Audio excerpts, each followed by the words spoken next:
Everyone, कैसे आप सब लोग? I hope all are fine. बच्चों, आज हमारा एक बहुत ही इंपॉर्टेंट टॉपिक है मेटलर्जी। साइंस में बहुत ही इंपॉर्टेंट टॉपिक है मेटलर्जी।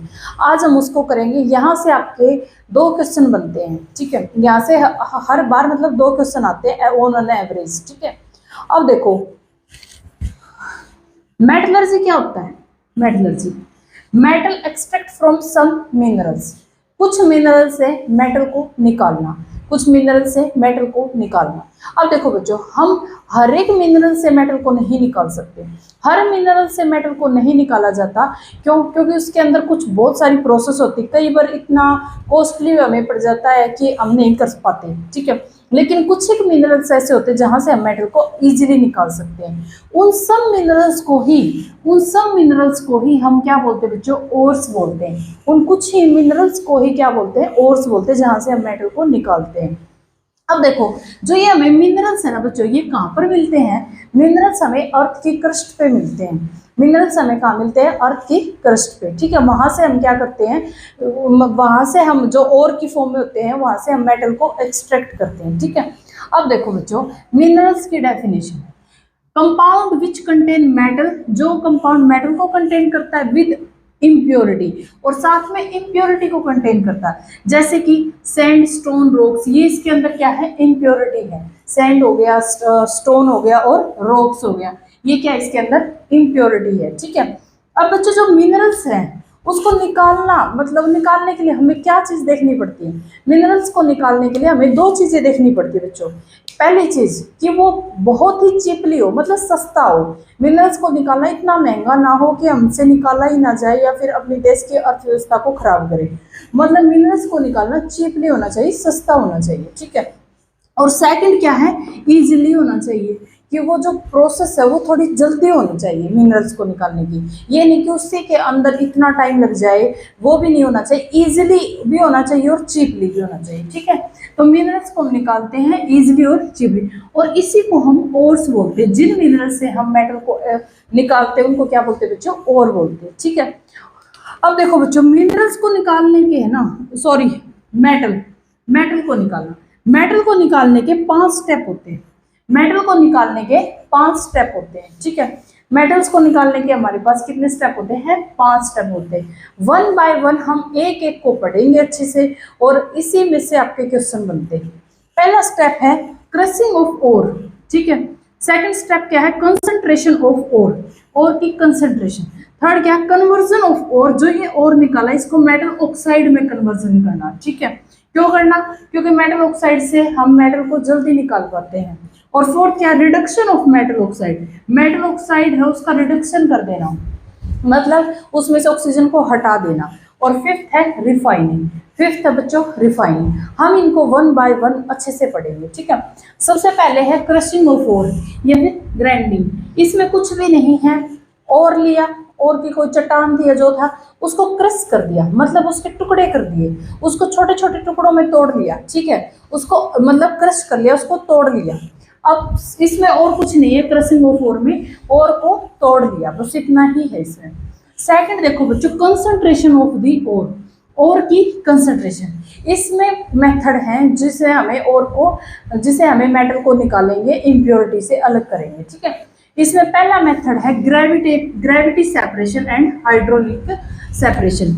ग्रेविटी सेपरेशन भी बोल देते हैं इसको, हाइड्रोलिक सेपरेशन भी बोल देते हैं। इसमें क्या होता है बच्चों? ये देखो, यहाँ पे है ना, यहाँ पर और भी है, और प्लस में उसकी इम्प्योरिटी भी है, ठीक है। और भी है और उसकी इम्प्योरिटी भी है।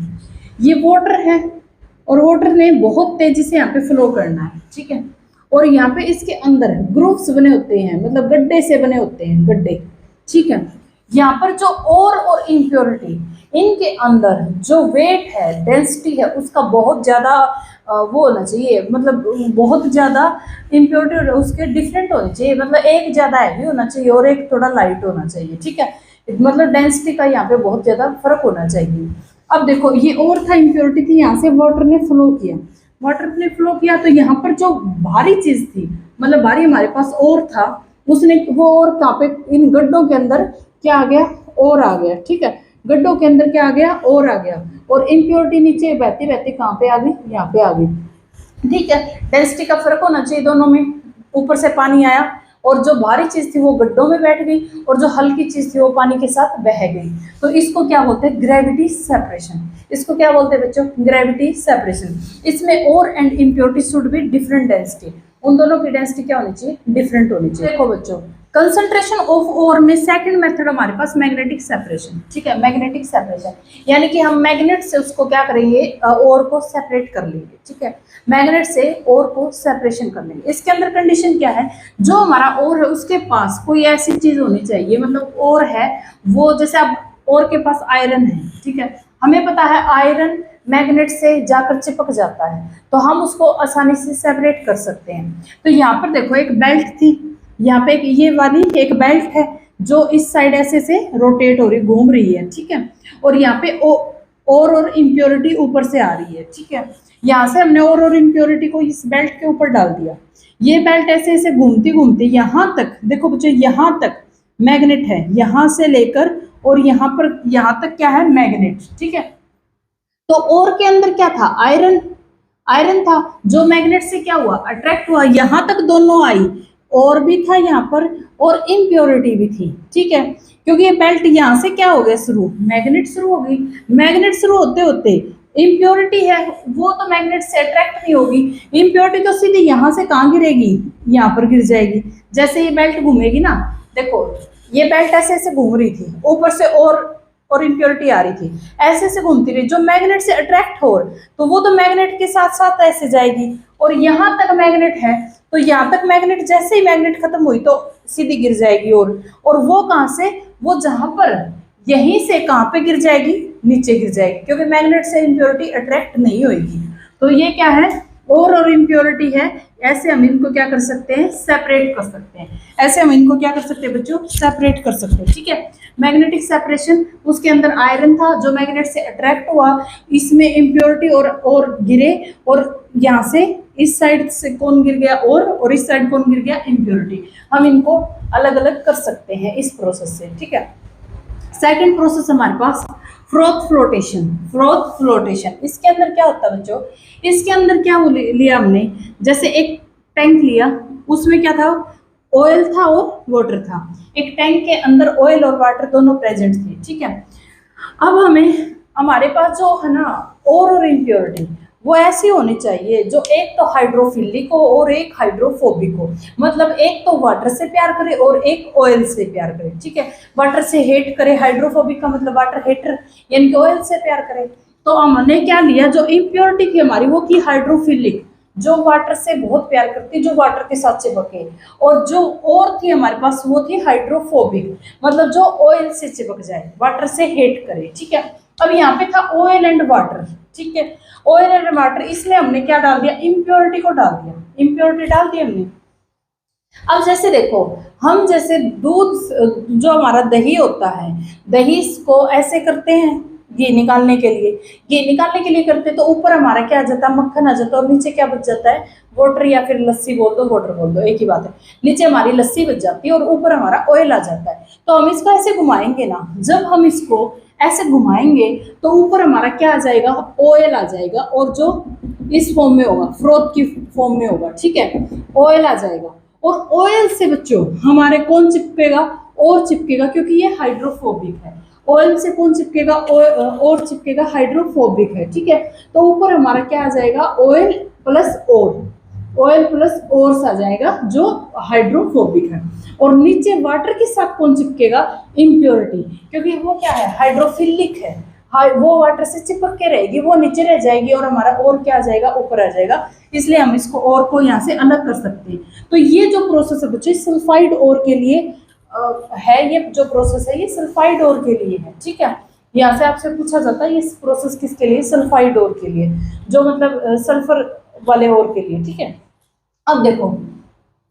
फोर्थ है हमारे पास केमिकल मेथड। फोर्थ बच्चों हमारे पास केमिकल मेथड, इसको बोलते हैं लीचिंग प्रोसेस। ठीक है, इंपॉर्टेंट है बहुत। लीचिंग प्रोसेस में क्या है कि when ore and impurity, one is soluble in solvent and other is insoluble in the solvent. मतलब क्या है कि हमने एक सॉल्वेंट ले लिया, ठीक है, सॉल्वेंट लेने के बाद और इम्प्योरिटी में से एक तो सॉल्वेंट के साथ सोल्यूबल होनी चाहिए और एक इनसोल्यूबल होनी चाहिए, ठीक है। अगर हमने सॉल्वेंट ले लिया, एक सोल्यूबल हो गई तो वो सॉल्वेंट के साथ जो सोल्यूबल है वो हट जाएगी और इम्प्योरिटी अलग हो जाएगी। तो जैसे हमने सॉल्वेंट लिया और माना हमने कि और है वो सोल्यूबल है सॉल्वेंट के साथ, वो आके सॉल्वेंट के साथ चिपक जाएगी, ये घुल जाएंगे आपस में, सॉल्वेंट और आपस में घुल जाएंगे और हमारी जो इम्प्योरिटी है वो अलग हो जाएगी। ये 3 प्रोसेस है बच्चों, 4 प्रोसेस है वो मैंने बता दिया। ग्रेविटी वाला, ग्रेविटी वाला क्या था, और इम्प्योरिटी थी, पानी गिरा एकदम से और जो और है उसकी डेंसिटी ज्यादा थी, वो गड्ढों में फंस जाएगी और हम उनको अलग कर सकते हैं, इम्प्योरिटी बह के नीचे आ जाएगी। सेकंड हमारे पास है मैग्नेटिक सेपरेशन, यहाँ से ये बेल्ट है, यहाँ से और इम्प्योरिटी गिरी, ठीक है, यहाँ पर मैग्नेट है, मैग्नेट से हमारा और चिपक जाएगा और यहाँ पर मैग्नेट खत्म हो जाएगी तो एकदम से यहाँ पे गिरेगा और इम्प्योरिटी हमारी यहीं से नीचे गिर जाएगी, अलग हो जाएगा।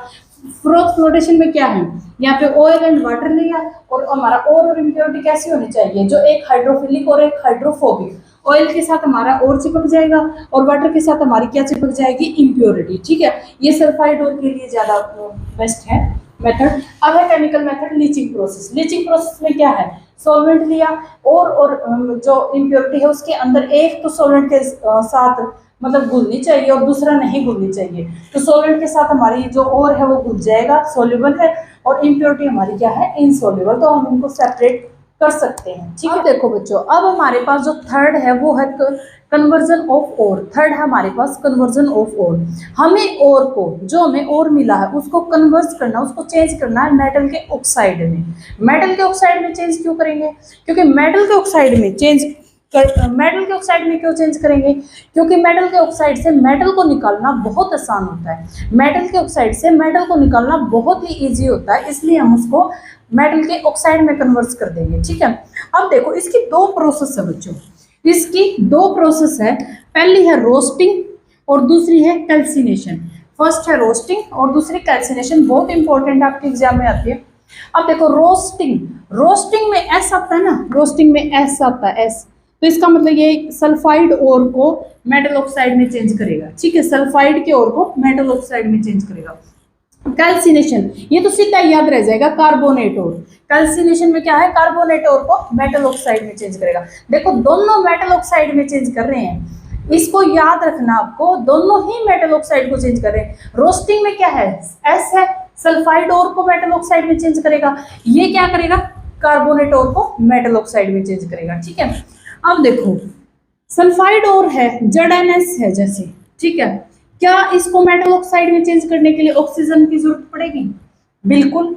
इसकी रिएक्शन हमें O2 से करवानी पड़ेगी, जब ये हमारे पास क्या आ जाएगा, ZnO, क्या आ जाएगा, ZnO मेटल ऑक्साइड, ठीक है, मेटल ऑक्साइड। अब ये देखो इसको क्या मेटल ऑक्साइड में चेंज करने के लिए ऑक्सीजन की जरूरत पड़ेगी, नहीं, क्योंकि इसके पास पहले से ही ऑक्सीजन है। इसको क्या करेंगे, हम हीट कर देंगे और सीधा CaO ऑक्साइड बना देंगे मेटल का, ठीक है।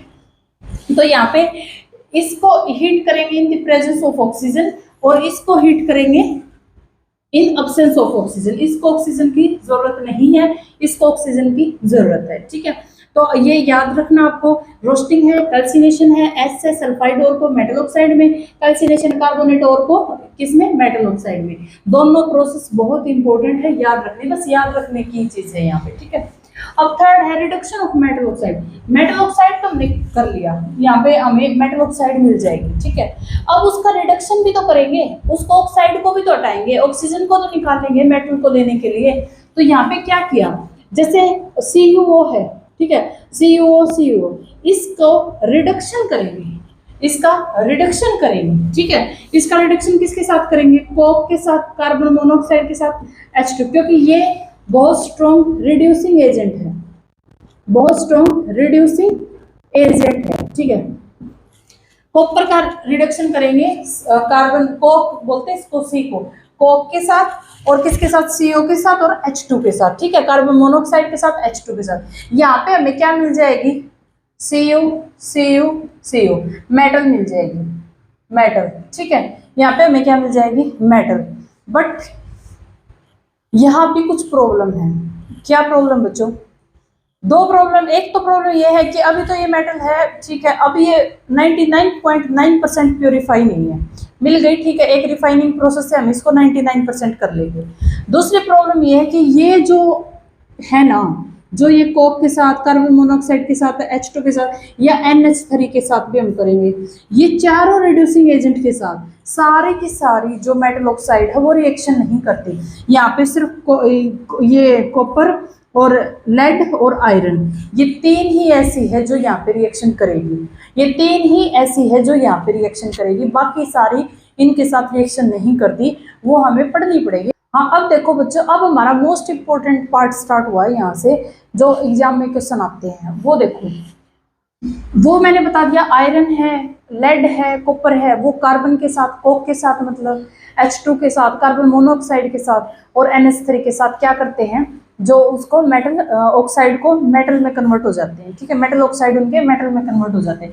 यहाँ पे जो Zn ऑक्साइड है, मतलब जिंक का जो ऑक्साइड है, वो सिर्फ और सिर्फ बच्चों, वो सिर्फ और सिर्फ कोक के साथ, वो सिर्फ और सिर्फ कोक के साथ ही क्या देता है, हमें मेटल देता है, सिर्फ कोक के साथ ही हमें क्या देता है, मेटल देता है। तो ये बहुत इंपॉर्टेंट है, आपसे पूछा जाता है, मतलब जो जिंक ऑक्साइड है वो सिर्फ कोक के साथ रिएक्शन करके हमें क्या देता है, मेटल देता है, ठीक है। अब हमारे पास है कॉपर, कॉपर है ना बच्चों, कॉपर के पास, मतलब कॉपर वाला ये क्वेश्चन काफी टाइम पूछा गया है, कॉपर क्या करता है, ऑटो रिडक्शन करता है, यानी कि खुद का ही रिडक्शन कर लेता है, ठीक है, कैसे, अब देखो, कॉपर की हमने क्या की थी, रोस्टिंग की थी, कॉपर की रोस्टिंग की थी, कॉपर सल्फाइड को हमने किस में कन्वर्ट किया था, कॉपर ऑक्साइड में कन्वर्ट किया था। तो यहाँ से हमने क्या किया, कॉपर जो सल्फाइड था उसकी ऑक्सीजन के साथ रिएक्शन करके कॉपर ऑक्साइड में कन्वर्ट कर दिया इसको, ये हमने इसकी रोस्टिंग कर दी, ठीक है, और SO2 साइड प्रोडक्ट। अब जब हमने इसकी रोस्टिंग की हमें क्या मिल गया, कॉपर ऑक्साइड मिल गया। तो यहाँ से कॉपर ऑक्साइड फिर से कॉपर सल्फेट के साथ रिएक्शन कर जाता है, कॉपर ऑक्साइड फिर से क्या करता है, कॉपर सल्फेट से रिएक्शन करके और कॉपर दे देता है हमें मेटल, ऑटो रिडक्शन कर लिया इसने, कॉपर ने, ऑटो रिडक्शन मतलब removal of oxygen, removal of oxygen, copper ने खुद की ही ऑक्सीजन का रिमूवल कर दिया, इसको बोलते हैं ऑटो रिडक्शन, ठीक है, कॉपर ने खुद की ही ऑक्सीजन का क्या कर लिया, रिमूवल कर दिया। तो ये क्या है, अब देखो एग्जाम में कैसे क्वेश्चन पूछा जाएगा, copper can be extracted from its sulphide or by electrolysis process, by calcination process या ऑटो रिडक्शन, मतलब इस टाइप से आपको एग्जाम में क्या मिलेंगे, ऑप्शन मिलेंगे। तो ये किससे के थ्रू करता है, ऑटो रिडक्शन, क्या करता है बच्चों, ये ऑटो रिडक्शन, ठीक है। फोर्थ हमारे पास जो आयरन है ना बच्चों, iron, iron is extracted from iron, iron extract किया जाता है आयरन ओर से, एंड यूजिंग किसका यूज करके, कार्बन का और लाइमस्टोन का, CaCO3, इन दोनों का यूज करके inside the blast furnace, blast furnace में इनसाइड दी उनके अंदर, ठीक है। आयरन को हम एक्सट्रैक्ट करते हैं आयरन ओर से, किसका यूज करके, कार्बन का यूज करके और लाइमस्टोन का यूज करके इन ए ब्लास्ट फर्नेस, ठीक है। आपको इतना डीप नहीं पूछा जाएगा कि कैसे यूज हुआ, कैसे प्रोसेस हुई, आपको बस ये याद रखना है, तीनों स्टेप याद रखने हैं कि जिंक ऑक्साइड कोक के साथ रिएक्शन करके होएगा, ये अपना ऑटो रिडक्शन करता है, और ये किसका यूज करता है, कार्बन का, लाइमस्टोन का, और आयरन ओर से हम इसको एक्सट्रैक्ट करते हैं, ठीक है। अब देखो बच्चों, जो सिल्वर ऑक्साइड और मर्करी ऑक्साइड है ना, इनके ऑक्साइड इतने अनस्टेबल होते हैं, ये सबसे लिस्ट स्टेबल है, इनको हम हल्का सा गर्म भी कर देंगे तो ये क्या कर देंगे, मेटल को रिमूव, मतलब ऑक्साइड को हटा देंगे, मतलब इसका जो ऑक्सीजन है यहाँ से रिमूव हो जाएगा और हमें मेटल मिल जाएगी। अब ये रो देखो बच्चों, lithium, sodium, potassium, beryllium, strontium, magnesium, calcium, aluminium, ये जो है ना बच्चों, ये बहुत ज्यादा रिएक्टिव है, ये बहुत ज्यादा रिएक्टिव है। इनके जो ऑक्साइड है K2O, जैसे K2O, एल्यूमिनियम का क्या है Al2O3, ये बहुत ज्यादा रिएक्टिव, इनको कैसे फिर हम अलग करेंगे, इनको हम इलेक्ट्रोलाइसिस प्रोसेस से अलग करेंगे। इलेक्ट्रोलाइसिस प्रोसेस में हम क्या करेंगे, एक साइड कैथोड एक side anode, positive charge negative charge. अब K2O है, K के पास क्या है, पॉजिटिव चार्ज, ठीक है, ये कहाँ जाएगा, नेगेटिव के पास, इलेक्ट्रॉन छोड़ देगा। ऑक्सीजन के पास क्या है, नेगेटिव, क्योंकि ये इलेक्ट्रॉन ले लेगा और O2 नेगेटिव, 2 इलेक्ट्रॉन ले लेगा और O2 नेगेटिव बना देगा। ये कहाँ जाएगा, नेगेटिव, पॉजिटिव के पास, ये कहाँ जाएगा, नेगेटिव के पास। इस तरह से हम इसको अलग कर सकते हैं, ठीक है। तो ये किसके होगा, ये इलेक्ट्रोलाइसिस प्रोसेस के तहत हम इनको सेपरेट करेंगे। ठीक है, तो ये हमारा जो सेपरेशन मेथड है, ये यहाँ से क्वेश्चन जरूर आता है बच्चों, यहाँ से क्वेश्चन जरूर पूछा जाता है। अब हम करेंगे इलेक्ट्रो रिफाइनिंग प्रोसेस। अब देखो बच्चों, अब नेक्स्ट है हमारे पास fifth process electro refining. Electro refining में हमें क्या करना, हमें मेटल मिल गई, मेटल ऑक्साइड से हमें मेटल मिल गई। अब हम उस मेटल को चमकाएंगे, वो अभी भी 100% प्योर नहीं है, अभी उसमें कुछ इम्प्योरिटी बाकी है। ठीक है, वो हम इलेक्ट्रो रिफाइनिंग प्रोसेस से उन इम्प्योरिटीज को दूर करेंगे। तो यहाँ पे ये मेटल को 99.9% क्या करेंगे, प्योर। इसका एक बेस्ट मेथड है इलेक्ट्रो रिफाइनिंग प्रोसेस। इसमें क्या होता है बच्चों, आपसे यहाँ से क्या क्वेश्चन पूछेगा कि कैथोड के ऊपर कौन सा चार्ज इलेक्ट्रो रिफाइनिंग में है, नोड के ऊपर कौन सा चार्ज है, बस यहाँ से यही क्वेश्चन आएंगे। अब देखो यहाँ पे एक हमने ये इलेक्ट्रोड ले रखा और एक इलेक्ट्रोड ये ले रखा है। एनोड के ऊपर पॉजिटिव चार्ज, कैथोड के ऊपर नेगेटिव चार्ज। ये आप कैसे याद रखोगे,